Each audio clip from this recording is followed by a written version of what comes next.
নবম pay scale বাস্তবায়ন নিয়ে যা বললেন অর্থমন্ত্রী। নতুন সরকারের অর্থমন্ত্রী হিসেবে দায়িত্ব গ্রহণের পর প্রথম কার্যদিবসেই সরকারি চাকুরিজীবীদের জন্য বহুল আলোচিত নবম pay scale 9th pay scale নিয়ে কথা বলেছেন আমির খসরু মাহমুদ চৌধুরী। আজ বুধবার 18 ফেব্রুয়ারি সচিবালয়ে গণমাধ্যমের মুখোমুখি হয়ে তিনি দেশের বর্তমান নাজুক অর্থনৈতিক পরিস্থিতি এবং পে স্কেল বাস্তবায়নের update on 9th pay scale ইমপ্লিমেন্টেশনের ভবিষ্যৎ রূপরেখা নিয়ে গুরুত্বপূর্ণ বক্তব্য দেন। এক নজরে অর্থমন্ত্রীর বক্তব্য ও পরিকল্পনা। নবম পে স্কেল বর্তমান আর্থিক সক্ষমতা ও মোট বরাদ্দের পরিমাণ পরীক্ষা নিরীক্ষা করে সিদ্ধান্ত নেওয়া হবে। রাজস্ব পরিস্থিতি দক্ষিণ এশিয়ায় বাংলাদেশের ট্যাক্স জিডিপি অনুপাত সর্বনিম্ন, এটি উন্নয়নে গুরুত্ব দেয়া হবে। প্রতিষ্ঠান সংস্কার রাষ্ট্রীয় প্রতিষ্ঠানে স্বচ্ছতা, পেশাদারিত্ব এবং কাজের দক্ষতা এফিসিয়েন্সি ফিরিয়ে আনা হবে। গণতান্ত্রিক অর্থনীতি পৃষ্ঠপোষকতার অর্থনীতি বন্ধ করে সবার জন্য সমান সুযোগের লেভেল প্লেয়িং ফিল্ডের অর্থনীতি গড়া হবে। শিল্পের বহুমুখীকরণ শুধু ম্যানুফ্যাকচারিং নয়, কুটির শিল্প যেমন শীতল পাটি ও অনলাইন মার্কেটিংকে গুরুত্ব দেয়া হবে।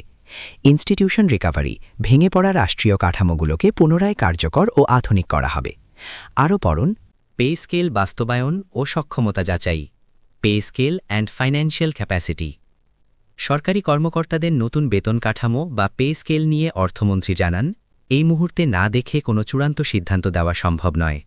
তিনি বলেন, আমাদের দেখতে হবে মোট আর্থিক সংশ্লেষ কত এবং বর্তমান অর্থনৈতিক অবস্থায় এটি কতটুকু বাস্তবায়নযোগ্য। দক্ষিণ এশিয়ায় আমাদের ট্যাক্স জিডিপি অনুপাত ট্যাক্স টু জিডিপি রেশিও সবচেয়ে খারাপ অবস্থায় আছে।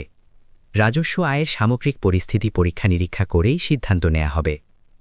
প্রতিষ্ঠান সংস্কার ও পেশাদারিত্ব অর্থমন্ত্রী 5 আগস্ট পরবর্তী জন আকাঙ্ক্ষার কথা উল্লেখ করে বলেন, রাষ্ট্রীয় প্রতিষ্ঠানগুলোতে বর্তমানে যে স্থিতিশীলতা ও খারাপ অবস্থা বিরাজ করছে তা কাটিয়ে উঠতে হবে। আমাদের ইনস্টিটিউশন রিকভারি করতে হবে। সরকারি ও স্বায়ত্তশাসিত প্রতিষ্ঠানগুলোতে পেশাদারিত্ব, স্বচ্ছতা এবং দক্ষতা এফিসিয়েন্সি ফিরিয়ে আনাই হবে নতুন সরকারের অন্যতম লক্ষ্য। আরও পড়ুন পৃষ্ঠপোষকতা নয়, গণতান্ত্রিক অর্থনীতি, ডেমোক্র্যাটিক ইকোনমি ভার্সেস প্যাট্রনেজ ইকোনমি। আমির খসরু মাহমুদ চৌধুরী জোর দিয়ে বলেন যে এখন থেকে দেশে পৃষ্ঠপোষকতার অর্থনীতি, প্যাট্রনেজ ইকোনমি আর চলবে না, বরং একটি গণতান্ত্রিক অর্থনীতি, ডেমোক্র্যাটিক ইকোনমি গড়ে তোলা হবে, যেখানে সকল মানুষের অংশগ্রহণের সুযোগ থাকবে।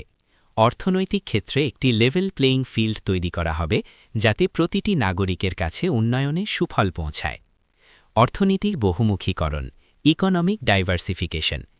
তিনি শুধুমাত্র উৎপাদনমুখী বা ম্যানুফ্যাকচারিং খাতের উপর নির্ভর না থেকে অর্থনীতিকে সংস্কৃতি ও ক্ষুদ্র কুটির শিল্পের সাথে যুক্ত করার আহ্বান জানান। উদাহরণ হিসেবে তিনি বরিশালের শীতল পাটি, ট্র্যাডিশনাল ম্যাট শিল্পের আধুনিকায়ন ও অনলাইন মার্কেটিংয়ের গুরুত্ব তুলে ধরেন, যা স্থানীয় কারিগরদের জীবনমান পরিবর্তনে সহায়ক হবে।